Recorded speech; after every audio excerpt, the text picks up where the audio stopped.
host, the owner and operator of Tranquility Cove Adventures, and one of the pioneers of ecotourism in the province. So how long have you been at this, Perry?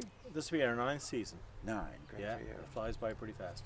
And you're really getting started about now. This is about the 1st of June. People will be coming, looking to go out on the water. Yeah, actually we don't start until July. This year we had so much demand, we're putting the boat in the water May 30th. We have charters the 30th, 1st and 2nd, and if the business is calling for it, so we just tried to provide the service. And how'd you get started at this, or what gave you the inspiration for it? I had to get another source of income. Fishing, as everybody knows, fishing and farming, you might have a good year, but there's more bad ones than good ones. So I just need another source of income. I started experiential tourism, and the first couple of years it was pretty slack. And once I found out about websites and tourism PEI and everything else, Point East Coastal Drive, it really took off. Yeah, in fact, I've heard compliments on your social media and your internet work, so good for you for that. Yeah. And out of Georgetown, of course, you can go in a lot of directions, and there's a lot to see here in the Three Rivers and out Bottom Island and so on.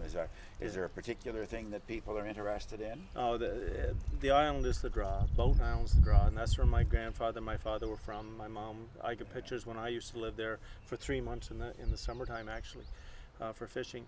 But the clamming trip going to the island, that's perfect. We're fortunate we got the harbour here in the Georgetown Harbour, Brudenell River, Montague River. No matter which way the wind's blowing, we're going to find shelter. I tell everybody we have the calmest waters in PEI, and it's true. Yeah. And what would be some of the more exotic things that you might see, perhaps not every day, but from time to time? Well, we'll get whales here for 3 weeks. We don't advertise whales at all, but we do get whales for 3 weeks. So it's an add-on. When the people are out and the whales are there, it's a big plus. We get a lot of the porpoises breaking by us all the time, the diving gannets. So there's a lot that people don't expect when they come out with us that's kind of value added that we make sure they see. Like even the Pameron Lighthouse, seeing that from the north side is amazing. People always see it from the other side. So.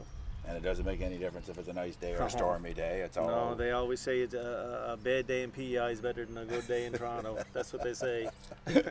And what about the clamming? Can you promise them you're going to be able to show them Absolutely. clams? We never got skunked yet at the clams. There's still enough clams to get around. It's something that's been handed down for generations, and for them not only to see it but to do it. This is it. You have to get people doing stuff now. Looking out the window of the bus is a thing of the past. They want to get out and do it. Okay. Yeah. And is there sort of an element of storytelling in this too? No, it's a big part. Storytelling is a big part. Now everybody says I can stretch a yarn and that stuff, but adding all the stories. And the funny thing about it, Premier, is that when I was a kid, my father was telling me all these stories, my grandfathers, and I never took any past them. But now is the time when they're really starting to shine. I'm telling all these stories about how they lived down there with no electricity, a one-room schoolhouse, how the horse and buggy was them, or the boat, that was the main means of transportation. So people are just flocking around as actually like school kids listening to these stories, and I love telling them. Yeah, and I was talking to your nephew Riley, and he's picked it up now for the next generation. He picked it up for the next one. Riley's been with me now for 5 years. He was actually the youngest person in Canada to have a Marine First Aid certificate. Yeah. They weren't even going to give it to him. I think at the time he was likely around 12 or 13, and so he's been with me for a while. I hope he stays with me for a while yet. Great. So how many people would you have in effect working on this? We'll start out perhaps with 3, and then we'll jump up to 7.